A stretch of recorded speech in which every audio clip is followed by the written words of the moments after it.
So I'm Michelle Crewe. I am the Managing Director at House of Crewe.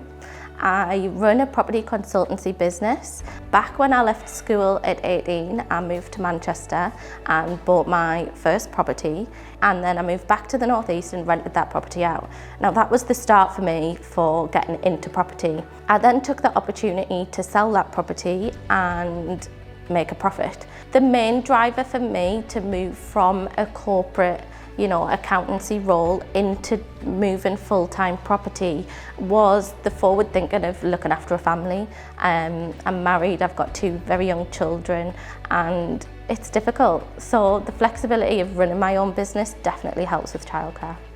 Do you know what? I was stuck in a corporate role for so long, and okay, yeah, I could have stayed there and climbed the ladder, and I'm pretty confident I could have got to the top, but it didn't make me happy.